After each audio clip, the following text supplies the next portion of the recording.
Vamos a iniciar las sesiones con la autora Yolanda Palma sobre manejo de encuestas para la investigación. Gracias. Sí, muchas gracias. Bueno, en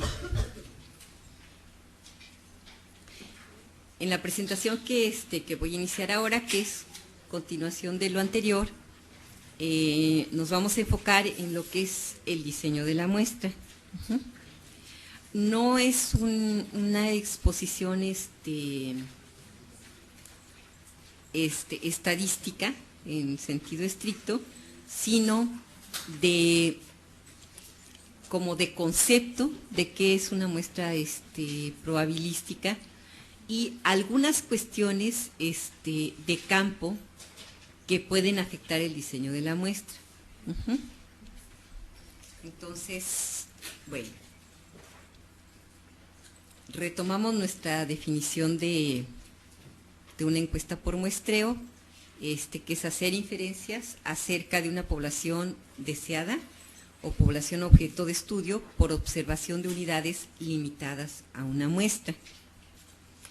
La selección se hace aplicando un procedimiento aleatorio a un marco de muestreo en el cual se supone que están representadas todas las unidades de la población objetivo. Bueno, entonces, de esta definición, se derivan estos conceptos. El primero es que estudiando solo a un número reducido de personas, se pueden hacer inferencias acerca, mal escrito, de toda la población.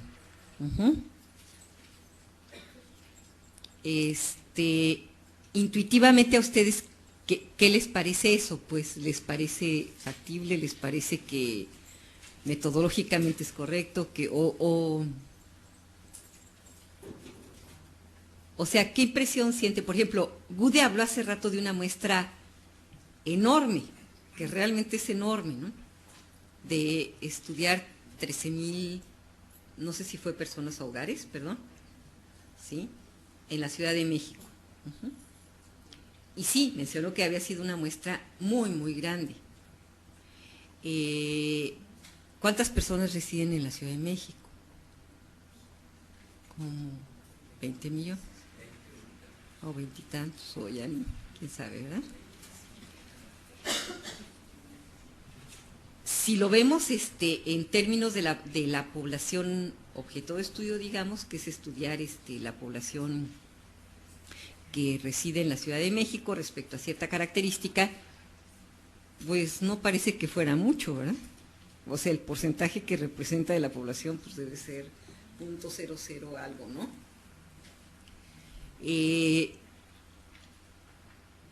Entonces, bueno, ¿qué impresión les da de que tomando un número, digamos, pequeño de observaciones, uno puede hacer inferencia acerca de toda la población?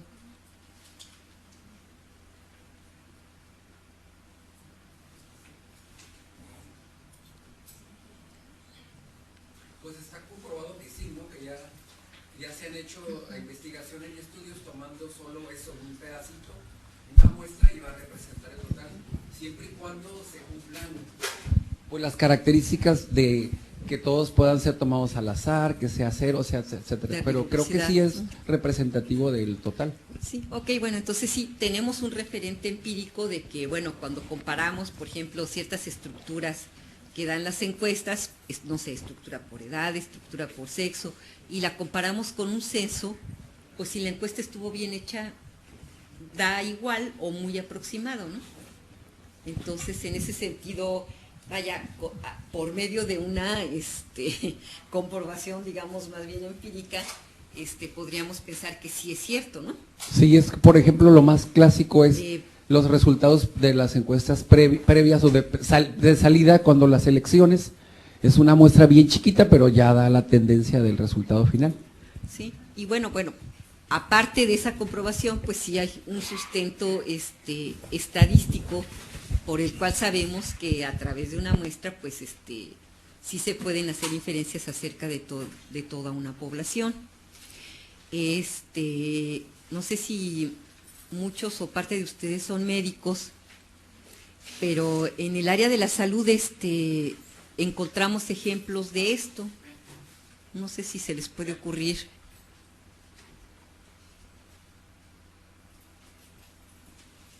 ¿Qué pasa cuando nos hacen análisis médicos, por ejemplo?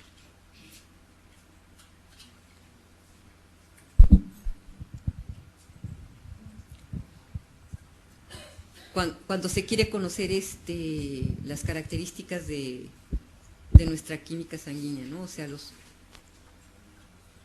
pues no nos sacan toda la sangre, ¿no? Nos sacan una muestra pues bastante pequeña en relación a toda la sangre que tenemos. Y con esa muestra se puede inferir todo lo que sucede en nuestro organismo, ¿no? No es necesario que, afortunadamente, que nos saquen toda la sangre, ¿no? Porque pues no, ni se podría. Entonces, bueno, en las ciencias médicas tenemos ese ejemplo. ¿Y qué pasa? Que bueno, la sangre bueno, ¿para qué me meto en cosas médicas, verdad?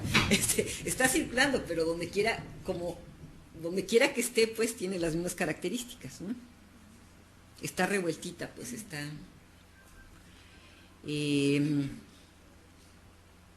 Tengo un amigo que es muy, muy buen muestrista y él pone un ejemplo que es un poco prosaico, pero bueno, que es cuando uno prueba la sopa, ¿no? O sea, uno no se necesita acabar la sopa para saber que está muy caliente, ¿no? Y que quema. O sea, si está bien revueltita, pues nomás le da una probadita y ya, ¿no?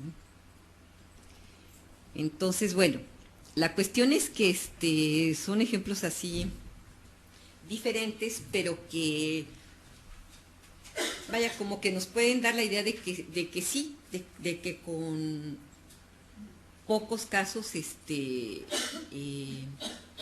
podemos hacer inferencias acerca de una población bastante grande. ¿Qué porcentaje de una población se consideraría representativo? Depende. Depende de lo que quieras medir y del grado de error que aceptes. Sí. Sí, claro. Sí, no vamos a ver la parte estadística, pero básicamente depende de eso. ¿De qué quieras medir? Si es un fenómeno que tiene una incidencia muy baja, como por ejemplo, pues si estábamos hablando de SIDA o drogadicción, ya no sé qué tan baja sea, pero bueno, entonces el tamaño de la muestra sí se incrementa y luego, claro, depende muchísimo del grado de error que tú estés como investigador, estés dispuesto a aceptar, ¿no? Hay una formulita ahí mágica que es que en un muestreo aleatorio simple, con un grado de error creo que del 5%, algo así, se necesitan 384 casos. Es así como un número mágico, ¿no? Pero bueno, al parecer con menos de eso sí no puedes hacer nada. Y pues de ahí en adelante, ¿no? Pero curiosamente no depende del tamaño de la población que quieres estudiar. Yo creo que Yola, aquí lo importante es esto que pone Yola en el primer párrafo, donde dice que si solo estudiando a un número reducido de personas, nosotros podemos hacer inferencias. Y aquí hay que tener mucho cuidado, porque sí podemos, siempre y cuando que tengamos una muestra probabilística, Sí. que sea aleatoria. No podemos hacer inferencias estudiando a un número reducido, al cual lo seleccionamos por conveniencia. Por ejemplo, o sea, si yo me voy a la casa del migrante a hacer un estudio, sin ningún diseño muestral ni ninguna selección aleatoria de los migrantes, simple y sencillamente a los que están ahí yo les pido que participen en el estudio, les hago un cuestionario, los que quieran participar para hacerse un examen de detección. No hubo ninguna aleatoriedad, la muestra no es probabilística, entonces no puedo hacer inferencia. Eso es bien importante, porque luego nos encontramos que cuando interpretamos resultados, de pronto decimos, híjole, la prevalencia de VIH en X población es muy alta, pero pues es muy alta y resulta que se hizo el estudio por conveniencia, que fueron 100 mujeres o que fueron 200 sin ninguna aleatoriedad. Entonces eso ustedes lo tienen que considerar. Sí. Bueno, y también pues cuando hagan una encuesta, pues tomen en cuenta el margen de error que están dispuestos a aceptar, y cuando utilicen una encuesta, midan el error con el que están estimando un indicador, porque pues todos los indicadores que uno mide de una encuesta tienen un grado de error, ¿no? Y lo que uno mide, lo que uno estima, es un intervalo de confianza.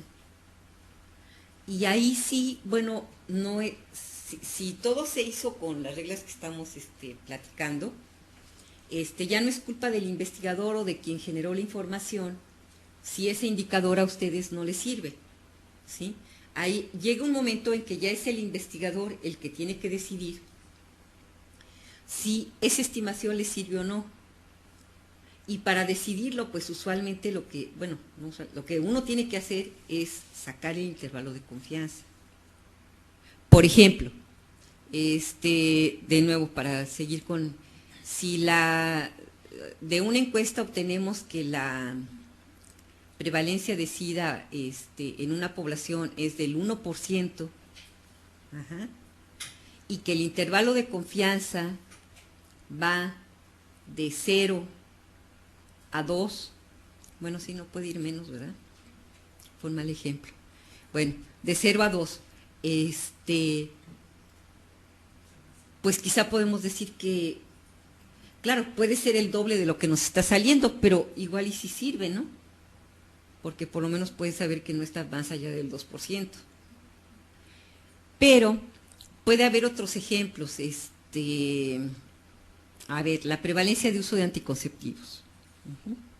Si nos sale que la prevalencia de uso de anticonceptivos entre mujeres en edad fértil unidas es de el 50%, con un intervalo de confianza que va del 40 al 60, pues en este momento ya no es una estimación que a mí me sirva. O sea, esa fuente de datos ya no me sirve. Sí, porque yo ya tengo, vaya, ya hay muchas encuestas que han medido eso, yo ya tengo mediciones más precisas, y entonces, pues un rango de variación tan grande, pues no.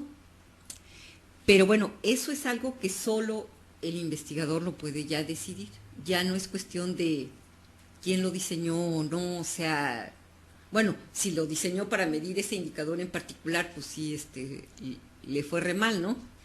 Aunque todo se haya hecho con las reglas debidas, pero pues sí, a lo mejor sí, estimó mal el tamaño de muestra, y aunque sí sea probabilística y sea lo que sea, pues bueno, me da un margen de error tan grande que la verdad, pues no, yo para qué quiero ese indicador, ¿no?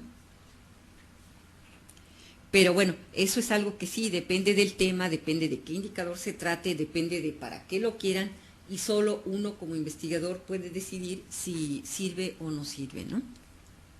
Bueno, el segundo aspecto de que la muestra se debe obtener de manera probabilística, y antes se decía que toda la población estuviera representada, eso se traduce en que cada persona de la muestra debe tener una probabilidad conocida, ¿sí?, y distinta de 0 de ser seleccionada. Si yo quiero hacer alguna inferencia sobre el grupo que está tomando el diplomado de VIH, SIDA y TB, se llama así, y de pronto no están presentes 10 personas, pues yo no puedo hablar de todo el grupo. Puedo hablar del grupo que está presente, que asistió, que qué sé yo, ¿no?, que está en un momento dado, pero no puedo hablar de todo el grupo que está tomando el curso. Y esas personas tienen probabilidad 0 de haber sido elegidas, porque no estaba. ¿Sí? eso es que tengan una probabilidad distinta de 0. Si no, no estoy hablando de toda esa población. Si a alguien no lo tomé en cuenta porque esa área no entró, porque se me olvidó, por lo que sea, no puedo estar hablando de toda esa población. Y bueno, además debo de saber cuál es la probabilidad de seleccionarla. En un muestreo aleatorio simple, pues es bastante sencillo, ¿no? ¿Cuál es la probabilidad en un muestreo aleatorio simple? De seleccionar a alguien.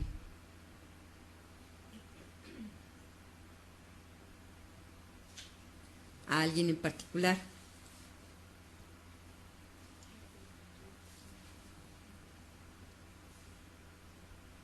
Pues uno entre total de la población, ¿no?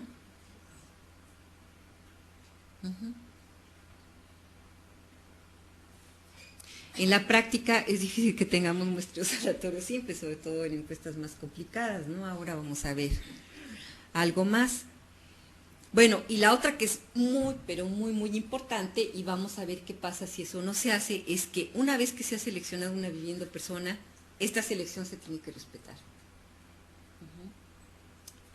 Y ahí sí, o sea, yo creo que es de las cuestiones donde en la capacitación también se debe insistir más con los entrevistadores, que lo entiendan, y una supervisión muy estrecha para ver que no está sucediendo este fenómeno de sustitución. Realmente, o sea, pueden echar a perder toda una encuesta, o sea, que puede tener una muestra muy grande, un cuestionario maravilloso, todo, o sea, si los entrevistadores sustituyen, esa encuesta la verdad no sirve. No sirve para nada, o sea, hay miles de ejemplos, o sea, una encuesta nacional que se hizo sobre el consumo de leche donde sustituían, entonces, ¿qué pasó? Que al final, el consumo de leche excedía por no sé cuánto a la producción de leche del país. Sí, porque, a ver, en ese caso, ¿qué pasa cuando sustituyes? Tú vas a una casa y no encuentras a nadie. Dices, bueno, pues la de junto, pues no debe ser tan diferente, ¿no? Es la misma manzana, es la misma colonia, pues más o menos el mismo nivel socioeconómico. Pues sí, nada más que en la de junto vive una señora que tiene hijos pequeños, que por lo tanto está en su casa, y en la otra, pues no sé, vive una pareja joven que sale a trabajar. Y por eso cuesta más trabajo encontrarlos. ¿De acuerdo? Tienen características muy diferentes respecto a muchas variables. Entonces, creo que la sustitución así es de los peores males que tenemos en las encuestas, pues imagino que no solo en México, ¿no? Yo me imagino que en muchos lados, porque es una tentación realmente muy grande. ¿Qué tan sano es de que el encuestador sepa el objetivo de la investigación? Para que No, se pues dé sí, información. es que sí es indispensable, sí. Porque es mucho más fácil, si se quiere lograr un objetivo, es mucho más fácil que seleccione y haga cambios tipo de la encuesta para sesgar la información y llevarla al objetivo. Entonces, no Sí, sé qué tan mira, sano sea que usualmente- no sepa cuál es que el no objetivo. sepa los objetivos. O sea, si yo contrato yo sé el tipo de investigación que estoy realizando. Sin embargo, a ti como encuestador te voy a decir, limítate a esto para que no sepas mi objetivo, para que no sesgues la información a favor del objetivo que tengo en la investigación. No sé qué tan sano sea. Bueno, lo que pasa es que ahí ya, tú estás hablando de entrevistadores muy maravillosos, ¿no? Que sí pueden hacer toda esa maniobra y No, yo creo que un entrevistador debe conocer muy bien los objetivos de una encuesta, porque además tiene que ser capaz de explicárselos a la persona que va a entrevistar y tiene que saber los objetivos de las preguntas, ¿no? Yo creo que también tiene que saber muy bien lo que pasa si sustituye, ¿no? Además, sería muy complicado, imagínate que el entrevistador pudiera buscar a alguien, porque estamos hablando más, bueno, yo creo que seguramente ya se dieron cuenta de encuestas en hogares, ¿no? sería sumamente complejo que alguien buscara a una persona que, no sé, tuviera cierta característica, que diera ciertos resultados. Bueno, porque lo que sí no saben los entrevistadores es nosotros qué resultados esperamos, ¿no? O sea, no saben si queremos si estamos esperando que la fecundidad baje o suba, o, bueno, que la mortalidad baje, pues es más o menos algo intuitivo, pero no, yo creo que más bien hay que hacerles notar muy bien cuáles son los efectos de la sustitución, y a lo mejor como no son investigadores no les importa mucho, entonces también hay que tener una supervisión muy estrecha. Y saber que uno de pronto va a ir a la casa y va a hacer una reentrevista, a la vivienda donde le entregaron a uno el cuestionario, y uno va a hacer una revisita y va a verificar que realmente estuvo ahí. Sí, yo creo que en este caso, dependiendo del tipo de proyecto, ¿no? Pero si se va a hacer una encuesta y se tiene que entregar a gente que no sabe, hay que hacer el tipo de preguntas que se pueda hacer una estadística, ¿no? Por ejemplo, sí, no, en números, porque es de la manera que se puede hacer la cuantificación. Porque no sé, las preguntas abiertas, como dice el químico, tiene que saber el encuestador cierto tipo de cosas. Entonces, si las preguntas son abiertas, ahí sí va a haber un poco de problema, porque cada quien va a tomar el criterio que quiere. Bueno, las pueden inventar, eso también pasa en las encuestas en casos extremos, pero pues sí, ¿no? Y porque les da flojera tomar respuestas textuales, ¿no? Hacer preguntas que ocupan de una respuesta textual, pero bueno. Pero sí es capacitación y supervisión y muchas cosas, ¿no?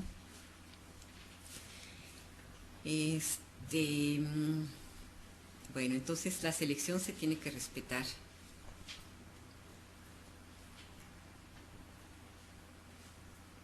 Y aquí a ver si lo ven. Como usualmente no tenemos un muestreo aleatorio simple, en una encuesta de hogares lo que hacemos es diseñar procedimientos a través de los cuales seleccionamos en una primera instancia unidades de mayor tamaño. En las encuestas de hogares, las operaciones de muestreo comprenden una serie de etapas que pasan de unidades de áreas mayores a segmentos menores y finalmente a viviendas. O sea, en una encuesta en hogares, la última etapa de selección es la vivienda. Eso siempre lo deben de recordar. No es la manzana, ni es la persona tampoco, ¿no? Ni siquiera el hogar, es la vivienda. Y entre una selección y otra, pues tenemos que tener muy claras las reglas de asociación. Por ejemplo, si se regionaliza, ¿no? Por ejemplo, una encuesta nacional, usualmente se hacen regiones, y dentro de las regiones se determinan tamaños de muestra, y ahí se puede dividir en áreas rurales o urbanas, o sea, se va pasando a unidades de menor tamaño, a veces hasta llegar a localidad, o usualmente hasta llegar a localidad, y después, en localidades rurales hay ocasiones en que no están amanzanadas, entonces se tiene que hacer una cartografía de toda la localidad y seleccionar viviendas. En las localidades que sí tienen manzanas se hace selección usualmente de áreas estadísticas básicas y posteriormente de manzanas.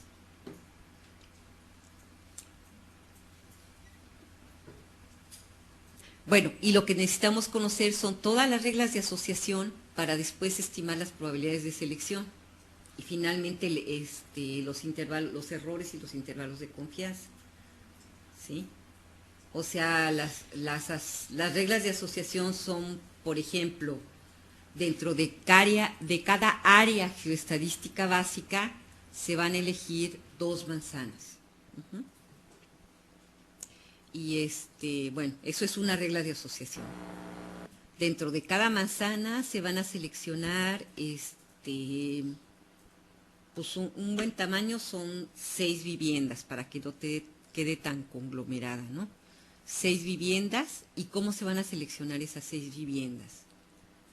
pues se escoge un número aleatorio, entonces de acuerdo a ese número se empieza, primero se hace un conteo y se enumeran las viviendas, ¿no?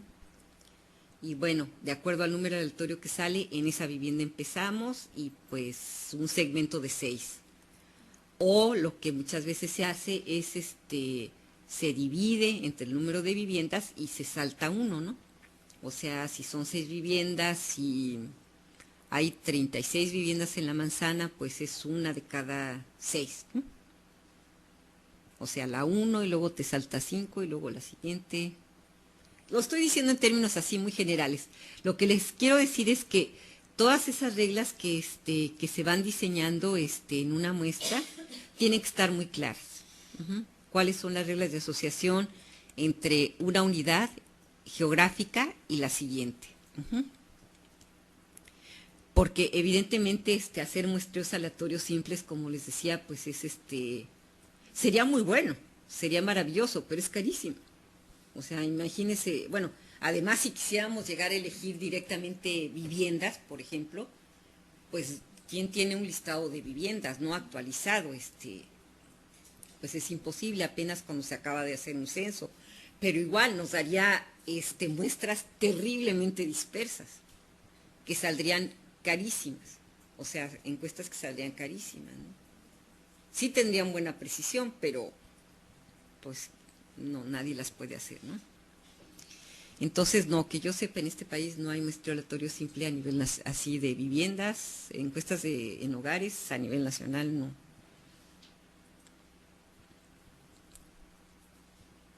Bueno, al final es muy sencillo, ¿no? La última unidad de selección es la vivienda, pero nuestra unidad de análisis es el hogar. Bueno, también tenemos que establecer la regla de asociación. O entrevistamos a todos los hogares que encontremos en una vivienda, o seleccionamos uno de alguna manera. Y nada más tenemos que tener claro cómo lo hicimos, ¿no? ¿Todos tienen clara la definición de hogar? ¿Cuál es la diferencia entre vivienda y hogar? A ver, un hogar es un grupo de personas que comparten, que viven de un mismo gasto. En general esa es la definición. En términos operativos lo que uno hace, porque sería un poquito complicado, es personas que viven de un mismo gasto que utilizan un mismo gasto para sus alimentos y que cocinan en un mismo, pues en una misma cocina, ¿verdad? Que preparan sus alimentos, sí. Esa es la manera operativa de medir. Podemos hablarle, por ejemplo, a una familia que es el papá, la mamá, los niños, también ya si hay abuelos o si hay familia que viven ahí, ya sería parte de la definición. Familia es diferente que hogar. En un hogar puede haber personas que no tengan relación de parentesco. Oh, ok. Ajá. Pero que participen, sí. No, hogar no es familia, ¿eh? Y si a ustedes les dicen que una encuesta la hicieron tomando como unidad la familia, pues hay que averiguar qué hicieron, porque la verdad que definiciones de familia hay muchas, identificarlas operativamente es muy complicado. Usualmente la unidad de análisis es el hogar. O personas, ¿no? O sea, por ejemplo, si queremos, si son una encuesta de fecundidad, personas entre 15 y 49 años, o en SIDA no sé si sean de cierta edad, pero entonces ya se toma un cuestionario de hogar y a partir de ahí se seleccionan personas. Pero la familia no es una unidad de selección, sería muy complicado. Hay familias nucleares extensas, personas que viven solas, no sé, no. Yo a veces pongo un ejemplo que suele sí clarificar, pero bueno, yo en mi casa en una época vivíamos mi esposo, mi hija, una empleada doméstica y yo. Ujú. Y la empleada pues cocinaba para todos de un ingreso común y no comíamos juntos, pero digamos se cocinaba en una misma cocina para todos, ¿no? Después ella se casó y siguió viviendo con nosotros. Bueno, y trabajando ahí, bueno, incluso tuvo un niño, ya eso ya es anécdota, pero siguió viviendo ahí. En ese momento, en esa vivienda había 2 hogares, porque ya no compartíamos los alimentos. O sea, ella preparaba los alimentos con el ingreso de su esposo y el de ella, pero de manera separada. Ujú. Entonces, aunque era la misma persona que vivía con nosotros, primero sí conformábamos un solo hogar. Cuando ella se casa y llega el esposo a vivir ahí, era una vivienda con 2 hogares diferentes. Ujú. Más o menos, sí. A veces no es tan fácil, hacerlo operativo, ¿no? Bueno.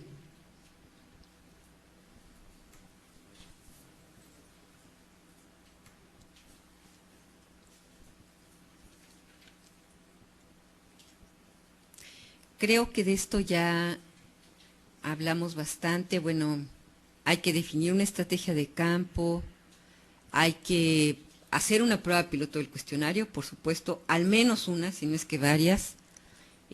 Tenemos que definir el perfil de los entrevistadores. Por ejemplo, en las encuestas de fecundidad o donde se entrevista a mujeres, pues usualmente es mejor que las entrevistadoras sean mujeres. Las mujeres hablan con más confianza. Hay que tener una muy buena capacitación, supervisión y crítica de campo. ¿Qué se da en la capacitación? Que también por ahí alguien preguntaba. Pues sí tienen que conocer los objetivos y las definiciones de la encuesta, los procedimientos que se van a utilizar en campo, tienen que tener un buen manejo del material cartográfico, aunque no lo hagan ellas. A veces lo hacen las mismas entrevistadoras, pero a veces lo hacen cartógrafos, pero ellas deben de saber utilizarlo, deben de saber qué quiere decir cada signito, o sea, porque obviamente no se dibujan las casas, ¿no? Entonces tiene que saber qué se está utilizando para identificar que una construcción no es una vivienda o que está desocupada. Ajá. O sea, todas estas cuestiones uno las tiene que capacitar, ¿no? A veces ellas sí hacen la selección de viviendas y pues también hay que decirles cómo, ¿no?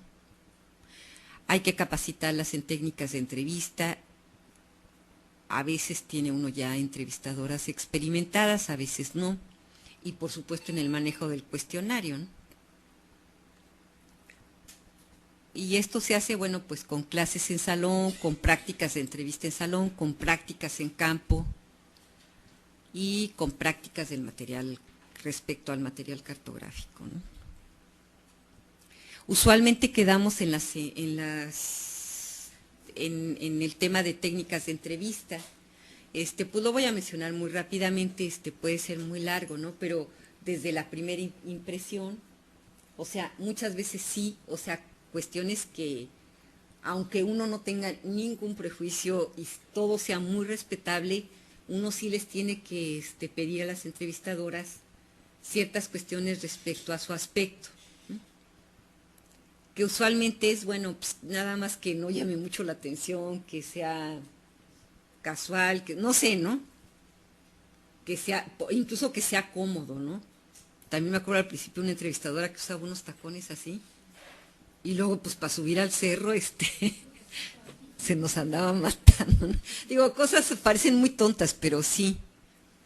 O gente sí que se viste de una manera muy estrafalaria y que uno no tiene prejuicios al respecto, o sea que digo, cada quien hace lo que quiere, pero para una encuesta puede pues causar así una impresión como de cierto rechazo, entonces pues a veces hasta en eso uno un poco se tiene que meter, ¿no? pues que sean amables, cómo presentarse, que siempre lleven su credencial a la vista, que digan su nombre, que saluden, que en fin, ¿no? Que haya respeto por las personas. En muchas encuestas, como en las que nos ocupan ahora, la privacidad suele ser muy importante. O sea, si uno entrevista a alguien delante de toda la familia, pues ya. Entonces, y lograr la privacidad a veces es muy, muy complicado. Por ejemplo, cuando se entrevistan adolescentes de las más pequeñas, la mamá quiere andar a ver qué se está preguntando, bueno. Y sí es importante, sí puede variar muchísimo que un adolescente nos llegue a declarar que sí tiene actividad sexual, si está o no está la mamá, obviamente, ¿no? O peor el papá a lo mejor, ¿no? Igual. Asegurar la confidencialidad de la información, eso a veces la gente no lo entiende muy bien, ¿no? De que solo se va a usar con fines estadísticos, que su nombre nunca va a aparecer. Pues darle confianza a las personas, ser neutrales.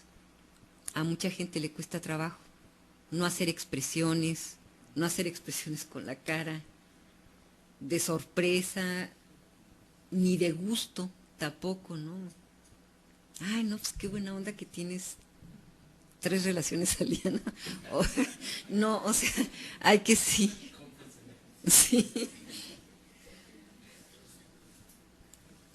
No, porque puede uno sesgar las respuestas hacia un lado o hacia otro, ¿no? Controlar la entrevista. Por ejemplo, les comentaba, con adultos mayores es difícil controlar el tiempo de la entrevista. O sea, igual que hay personas que son muy parcas, ¿no? Que queremos que nos den un poco más de información o que ya quieren parar la entrevista, hay gente que le encanta platicar, ¿no? Y también, pues, si uno tiene una estrategia de campo con ciertos tiempos establecidos y ciertos costos, no podemos hacer entrevistas de horas, ¿no? Con adultos mayores es muy complicado, o en situaciones muy dolorosas, cuando una persona se pone a llorar porque se acordó de X, o qué hacer cuando no se comprende una pregunta sin cambiar el sentido de la pregunta, y cómo sondear el arte de los sondeos es muy importante en una encuesta, porque tiene uno que buscar la información sin sesgar lo que nos van a decir, ¿no? Bueno, de eso se puede hablar muchísimo. Al evaluar la exactitud de una encuesta es conveniente distinguir 2 fuentes, los errores de muestreo y los de no muestreo. Con los errores de muestreo ya no nos vamos a meter, es el error que uno de antemano acepta al diseñar el tamaño de muestra. Y eso queda fijo. Y sí, hay que tomarlo en cuenta al analizar la información. Los no muestrales son los que se pueden producir en el desarrollo de la encuesta misma y principalmente durante el trabajo de campo. Pueden ser errores de cobertura, de falta de respuesta o de respuesta, que nos dieron información incorrecta. ¿Cuáles son los errores de cobertura? Cuando no incluimos algunas unidades de análisis en el marco de muestreo. ¿Y esto por qué puede suceder? Porque no pudimos acceder a algún área. Por ejemplo, llegamos y resulta que es un área de narcos, ¿no? Pues no podemos entrar. Porque el barco muestral tuvo problemas, porque no localizamos la vivienda. En Tijuana pasa mucho. Porque resulta que la vivienda estaba desocupada, o era de uso temporal, o porque de plano, pues sí, al hacer la cartografía nos equivocamos y no era una vivienda, ¿no?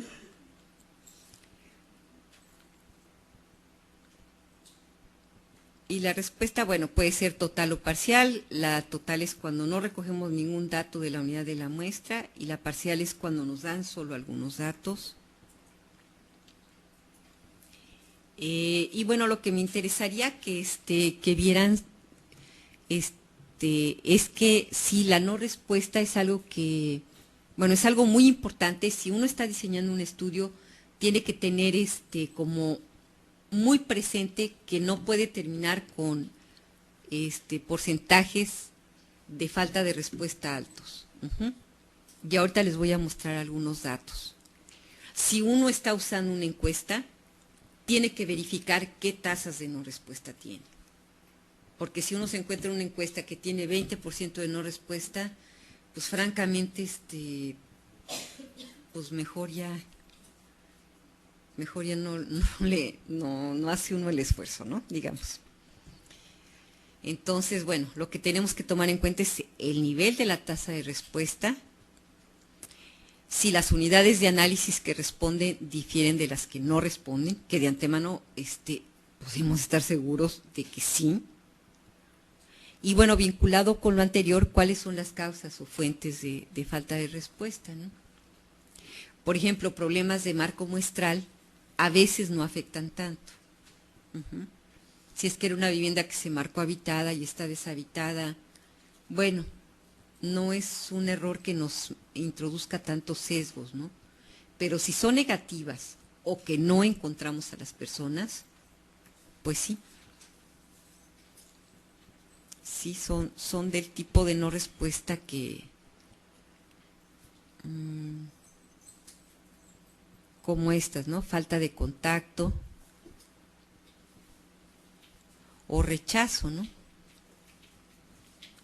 Y bueno, el sesgo sí se produce porque las unidades que no responden, casi podemos estar seguros de que difieren en los aspectos pertinentes de aquellos que responden a la encuesta. Cuando tenemos niveles de no respuesta bajos, pues no hay tanto problema. Uh-huh. Por eso, pues ahora sí que hay que apostarle a la baja, ¿no? A bajas tasas de no respuesta. Porque sí, casi podemos estar seguros de que sí van a ser diferentes, ¿no? Bueno, estos son datos de una encuesta X, pero es una encuesta real, del porcentaje de entrevistas que completas, o sea, que se obtuvieron completas, de acuerdo al número de visitas. Uh-huh. Bueno, y por sexo, o sea, estaban entrevistando hombres y mujeres. Uh-huh. ¿Y cuál es el objetivo de mostrarles esta gráfica? Bueno, que se den cuenta que cuando uno hace trabajo de campo, no puede decir, es que pues a la primera visita y si no, pues ya ni modo, ¿no? En esta encuesta, y sucede casi lo mismo en todas, en la primera entrevista se encontró al 57.3% de las mujeres y al 40.3% de los hombres. Uh-huh. O sea, para encontrar tasas aceptables de no respuesta, en esta encuesta se necesitaron 5 visitas. Y para igualar la de hombres y mujeres. Uh-huh. Con 4, a lo mejor uno podría pensar que ya es aceptable, pero pues menos de 4 visitas muy difícil.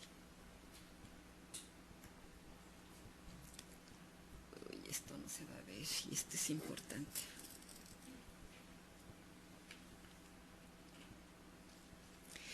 A ver, estos cuadros se los voy a pasar después, ¿verdad? Les pasamos fotocopias. Ah, ok, perfecto. Si después lo revisan, y ahorita nada más se los voy a mencionar, pero a ver, son características de las entrevistados de la encuesta anterior, según el número de visitas para obtener una entrevista completa, ¿sí? ¿Sí entienden lo que es este indicador? Bueno, por ejemplo, el porcentaje de mujeres casadas. Si nada más nos hubiéramos quedado en la primera visita, ¿perdón? La hora. Ok. Terminó en, ¿cuánto? ¿5? Porque después todavía tiene que ir al laboratorio. Ok. Bueno, se los podría dejar a que lo vieran. Sí, sí, nada más les menciono un dato, o sea, en la primera visita el 35.8% de las mujeres eran casadas, en la cuarta el 15.7%, ¿sí?